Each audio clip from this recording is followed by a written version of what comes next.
How does a retail giant become a ghost town while it's still open, still selling, still pretending everything is normal? Sears wasn't some tiny chain that got unlucky. It was the place that anchored malls, mailed its catalogue into American living rooms, and put names like Craftsman and Kenmore into millions of homes. So here's the question that makes this story uncomfortable. How does something that big, something that familiar, collapse without a single obvious attack you can point to? Because the easy explanation is Amazon happened. The true explanation is colder. Sears didn't just lose a competition, it lost its purpose. In the 1970s, Sears was the largest retailer in America. Let that land. This was not a brand living on nostalgia. It was an institution built into everyday life. And when an institution like that decays, it doesn't look like a movie explosion. It looks like dimmer lights, thinner shelves, longer lines, stores that feel tired, a slow leak of trust that customers can sense before analysts can chart it. Then one day, after enough small degradations, people stop going. Vendors tighten terms, inventory shrinks, the parking lot empties, and the building becomes what you see today, a massive, silent box that still wears the shape of something powerful. That's the aftermath we're dealing with. Vacant anchors, dead mall corridors, locked entrances, whole communities left with a physical void where a default destination used to be. But this documentary isn't about mourning a brand, it's about understanding a mechanism. Because Sears didn't vanish overnight, it was hollowed out from the inside, one rational decision at a time. Decisions that sounded responsible in boardrooms, decisions that bought short-term breathing room, decisions that made the next decision even harder. Until the company stopped behaving like a retailer fighting to win the future and started behaving like a collection of assets trying to survive the present. That's the hook most people miss. The emptiness wasn't the ending, it was the symptom. The real beginning was earlier, quieter, and it has a date you can circle on a timeline, 2005. The Kmart-Sears merger. A deal sold as a comeback story. A deal framed as scale, synergy, a second chance. But as you're going to see, it may have done something far more consequential than combine two retailers. It rewired the incentives inside the company. It nudged Sears toward a mindset that feels less like build the best store and more like manage the pieces. And once that shift happens, everything downstream starts to make brutal sense. Why investment feels optional. Why the stores age in public. Why online becomes an afterthought. Why the customer experience stops improving. Why internal debates keep choosing later.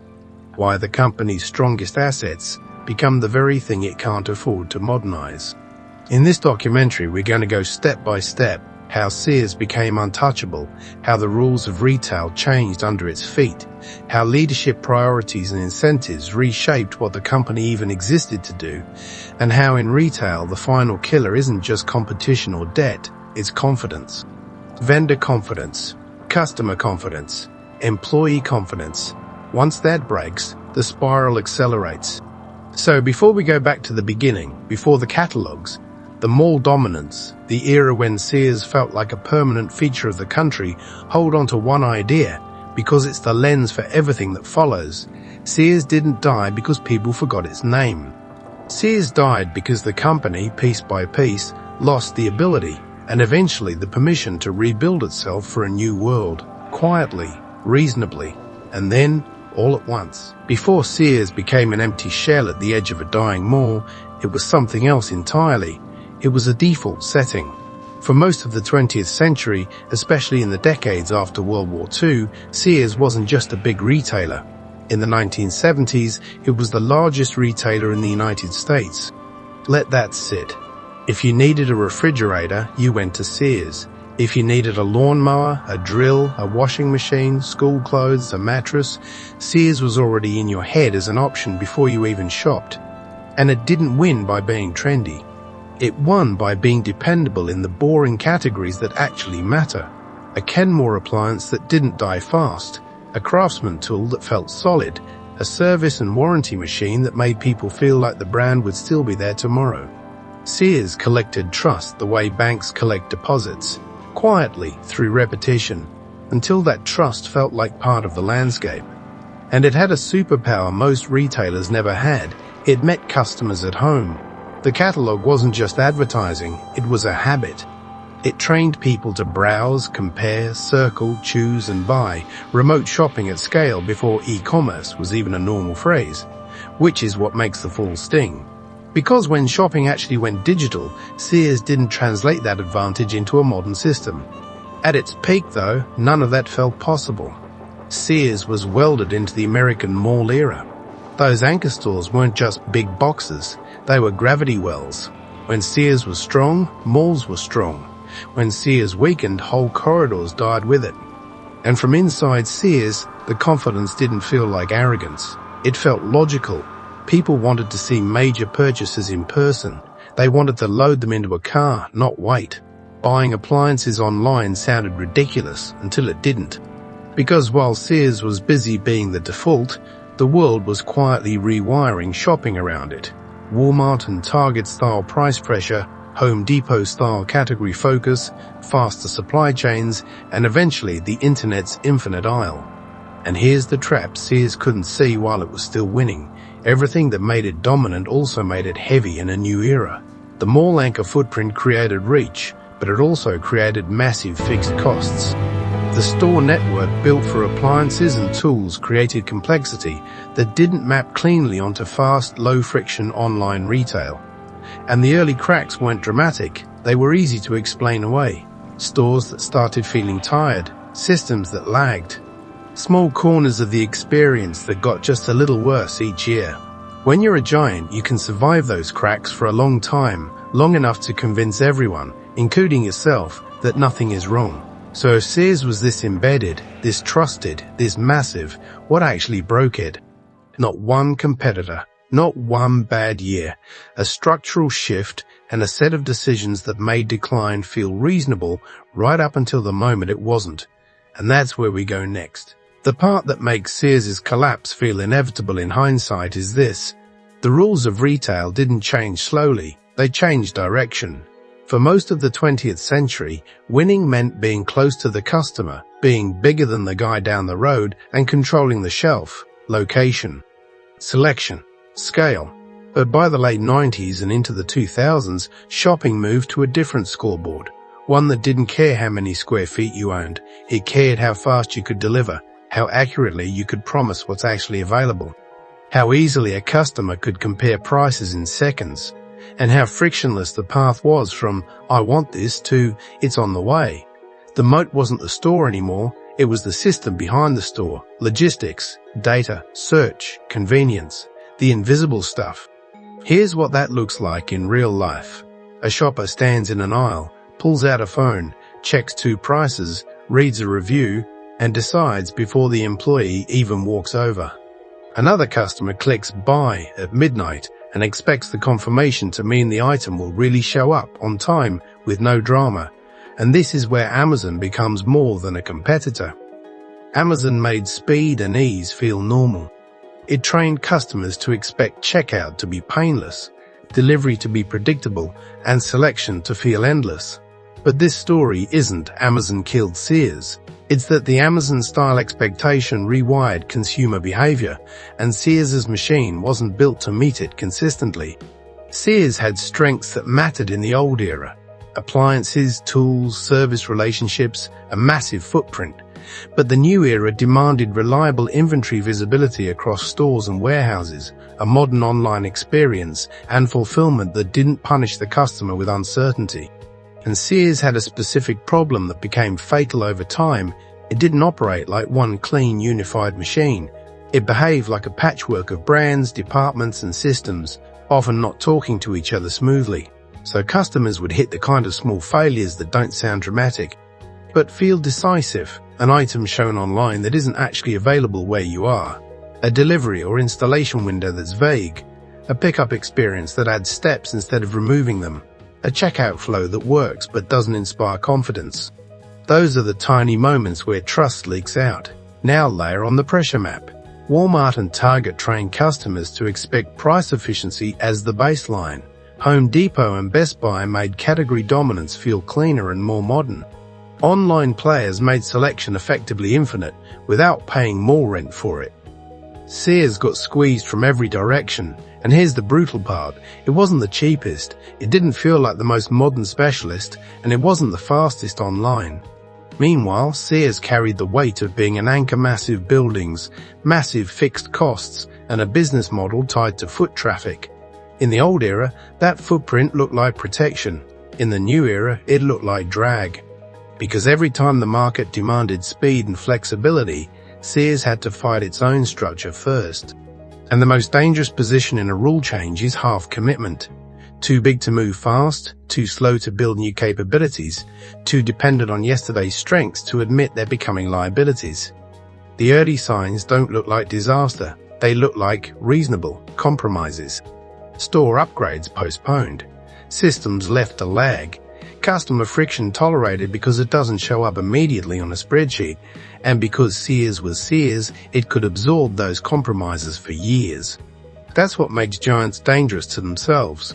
They can survive being wrong longer than everyone else, and that survival disguises urgency.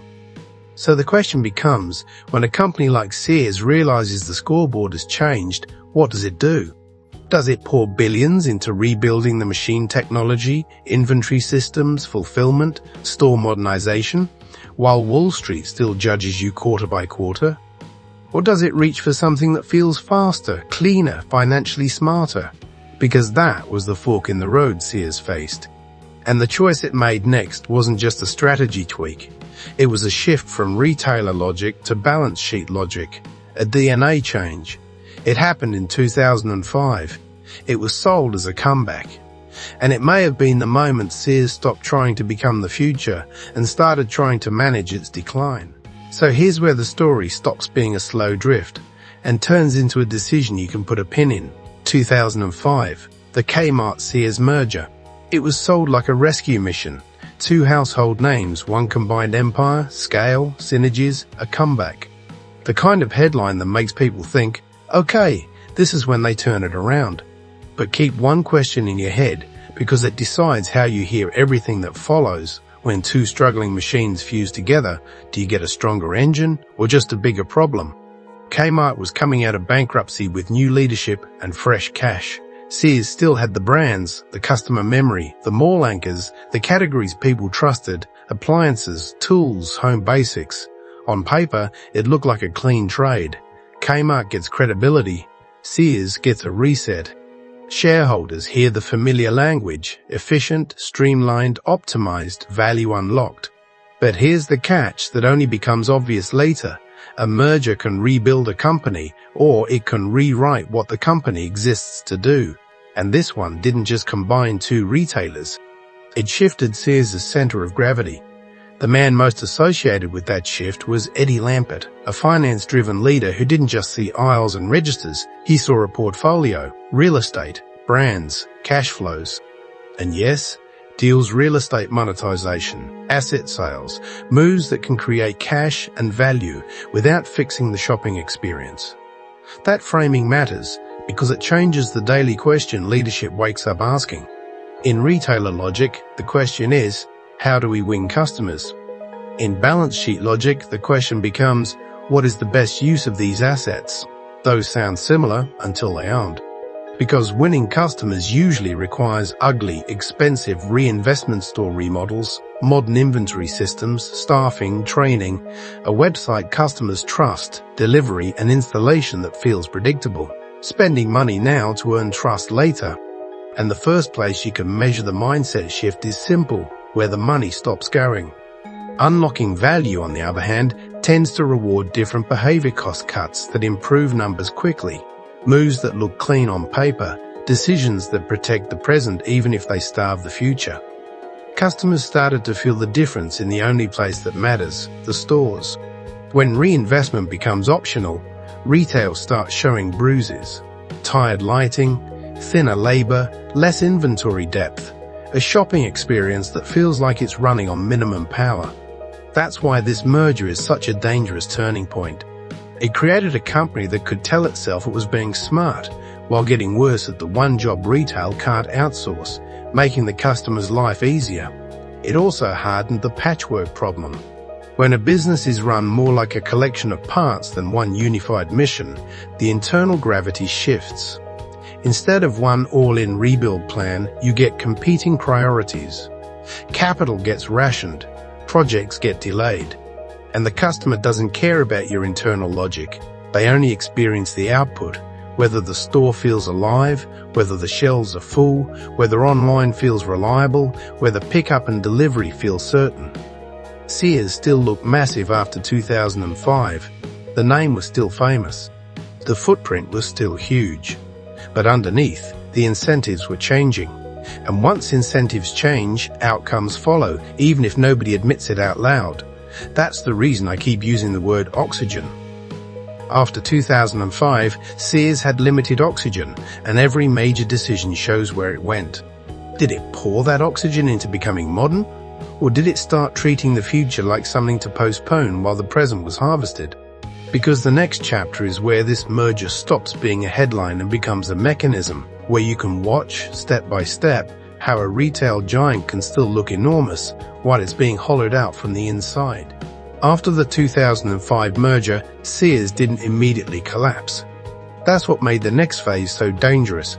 From a distance, it could even look like discipline, like a plan. But the pattern was simple. Buybacks, then asset spin-offs, then real estate deals that turned stores into rent obligations. Sears found ways to generate cash without rebuilding the stores. And in modern retail, that trade-off is everything. Billions went into financial moves while the physical experience kept aging. This is where the story stops being mysterious and starts being mechanical. Not in a villain movie way. Most of what happened was legal, common, sometimes even praised. But it was brutally incompatible with a retailer that needed reinvestment to stay relevant. Picture a big old house in a neighborhood that's changing fast. The roof leaks, the wiring is outdated. Everything needs modernization. You have two options. You spend hard money now, messy, unglamorous, to make the house livable for the future. Or you start selling the furniture, cutting maintenance, and using the cash to stay afloat while promising yourself you'll renovate later. Sears leaned harder and harder into the second path. Start with buybacks. Sears spent billions buying back its own shares. On paper, that could look shareholder-friendly.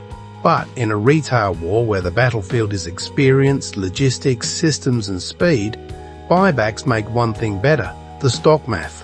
They don't remodel stores. They don't modernize inventory visibility. They don't make delivery more reliable. They don't make the website feel trustworthy. And when oxygen is limited, that kind of choice matters because it reveals what leadership is willing to starve. Then came the moves that made the portfolio mindset impossible to ignore. Pieces of Sears started getting monetized in ways that created cash now, while shrinking what made the whole ecosystem powerful. In 2014, Lands' End was spun off. In 2015, Seritage was created to carve out real estate stores sold and leased back, an upfront cash move that also adds long-term rent obligations and reduces flexibility. Sears Canada was spun out earlier in the decade. And then, in 2017, the symbol move, Craftsman One, of the names that anchored Sears' identity for generations, was sold. Each of these can be explained in isolation. A company needs cash. A business refocuses. A brand gets unlocked. But the pattern is the story. When your strength is the ecosystem, stores feeding traffic, traffic feeding brands, brands feeding trust, breaking the ecosystem into sellable parts isn't a rebuild plan, it's a liquidation plan in slow motion. And the reason it's seductive is simple. These moves produce clean outcomes. Cash comes in. A headline gets written. A balance sheet breathes for a moment. It looks like progress. Meanwhile, the things that actually win retail: staffing, training, store conditions, in-stock rates, delivery certainty, a modern online experience, rarely create one big headline. They create thousands of small moments that customers either trust or stop trusting. Reinvestment is slow, it's expensive, it takes years. Financial moves are faster, cleaner, easier to justify in a quarterly meeting. So once Sears started operating like a set of assets, it also started treating the customer like something it could postpone. The logic becomes, Protect liquidity, manage obligations, squeeze efficiency, and hope the core holds. But the core doesn't hold in modern retail unless you feed it. That's why this era is the true hollowing out, not because one deal killed Sears, but because Sears kept choosing moves that produced money without producing competitiveness. And shoppers don't debate capital allocation. They don't care how clever a spin-off was. They only feel the output, the store that looks worn, the department that's understaffed, the item that's missing, the website that feels clunky, the delivery window that sounds like a guess. This is the moment the ghost town begins forming, even while the doors are still open. Because once you start extracting from the machine more than you invest back into it, the machine doesn't explode, it weakens, it gets louder in its failures. And then it teaches customers a new habit: stop expecting Sears to deliver. And in retail, the moment customers stop expecting you to be reliable, they stop building their lives around you. Which brings us to the next chapter, where all of this becomes visible, where the strategy shows up on the sales floor and the decay stops being a theory and becomes something customers can see the second they walk through the door. What happened where it became impossible to hide? The sales floor.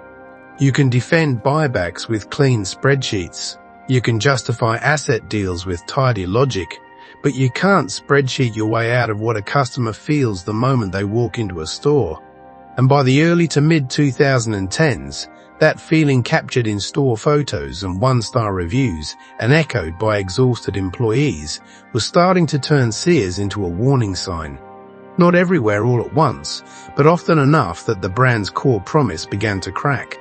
Picture the late-stage Sears experience: lighting that feels dimmer than it should, sections that look under-merchandised, aisles that feel too wide because the product depth isn't there, sale, signage trying to shout over the emptiness behind it. You walk in and the store doesn't feel busy, it feels tired, and tired is lethal in retail. Then you start noticing the maintenance cues, the little things that signal neglect, fixtures that look dated, areas that feel half-kept, a general sense that the building is being run on minimum care. Next comes staffing friction, the kind that doesn't sound dramatic until you're living it. You stand at a counter waiting for help and nobody shows up. One associate is covering two departments. The register light is on, but there's no cashier. When you finally reach someone, they aren't rude, they're stretched thin. And customers read that as a company shrinking in real time. Add inventory to it, because inventory is the promise of retail. Sears wasn't selling little impulse items where close enough is fine. It sold problem-solving appliances, tools, home basics. The stuff you buy because something broke and you need certainty. And when the shelf is missing what the customer came for, you don't just lose that sale. You teach a habit. Your store is a gamble. That's how decline becomes self-fulfilling. The company trims selection to preserve cash. Shoppers see thin selection, especially in the categories Sears was supposed to own, and stop coming. Lower traffic makes the trim feel justified. Then the trim gets deeper. Somewhere in the middle of that loop, Sears loses the one thing it was built on: reliability. Even the categories that should have been its fortress start to feel less dependable, not necessarily because the products are bad, but because the experience around them stops feeling certain. Delivery windows become vague. Installations feel harder to schedule. In stock starts to mean maybe. And when you're buying a major appliance, maybe is the same as no. This is also where the patchwork becomes visible to customers without them knowing the word. Online says available, then the store can't locate it. The website suggests one reality, the aisle reveals another. One department looks abandoned while another still tries to hold the line. None of this needs to be catastrophic to be fatal. It just needs to be consistent. Because what customers remember isn't the average visit. It's the last frustrating one. The visit where they couldn't find help. The visit where the item wasn't there. The visit where the place felt temporary, like an exit sign. Once that impression forms, it spreads faster than any ad campaign can repair. And here's the trap Sears couldn't escape. Fixing this isn't a slogan. It's investment systems, people, maintenance, inventory certainty over years, not quarters, at the exact moment the company was treating cash like oxygen. Which leads to the most painful irony of all. Sears had one potential weapon that could have countered the new era, thousands of physical locations. In a world moving online, that footprint could have become an advantage if Sears could have turned it into speed and certainty. And that's the next question we have to answer. If Sears had the stores, why couldn't it use them the way modern retail demands? This is the part of the Sears story that hurts the most, because the obvious counterpunch was sitting right there in plain sight and they couldn't use it. In the 2010s, retail's great defense against Amazon wasn't just have stores. It was turning stores into an advantage: buy online, pick up today, return anywhere, ship from the nearest location, omnichannel, click and collect. The logic is simple. You don't beat Amazon's selection with shelves, you beat Amazon's speed with proximity. And Sears, on paper, should have been built for this. Thousands of locations, decades of appliance delivery and home service relationships, customer familiarity. If any legacy retailer had the raw material to make omnichannel work, it was Sears. So why didn't it? Because omnichannel isn't a slogan, it's plumbing. And when the plumbing is weak, convenience turns into a scavenger hunt. You can dress it up with branding and promises, but the customer only remembers whether it worked. Sears did try to build a modern loyalty and digital ecosystem. Shop Your Way, a points and app-style program meant to keep customers engaged across channels. But the problem wasn't the slogan. It was the system underneath it. Reliable inventory visibility across stores, a fulfillment process employees can execute, a checkout and pickup flow that doesn't break the moment anything goes off script. Sears didn't have the oxygen to rebuild that at scale. Not after years of underinvestment, not when capital was rationed, not when the business was being managed like a portfolio that needed liquidity more than it needed reinvention. So what Sears ended up with was the worst possible mix: a huge footprint and an inability to turn it into certainty. Which means the footprint didn't behave like an advantage, it behaved like a cost. Now add the patchwork problem you've already felt as a customer. Omnichannel requires integration, and Sears often functioned like disconnected islands: online, stores, departments, each with its own constraints. That's how you get the most damaging modern retail failure. A customer tries to do something normal. In the mid-2010s, order online, pick up in-store, and the system fights them. The site says it's available. You drive over.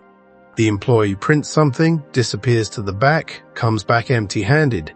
You get sent to customer service, then appliances, then back again. No one's lying. The machine just can't see itself clearly.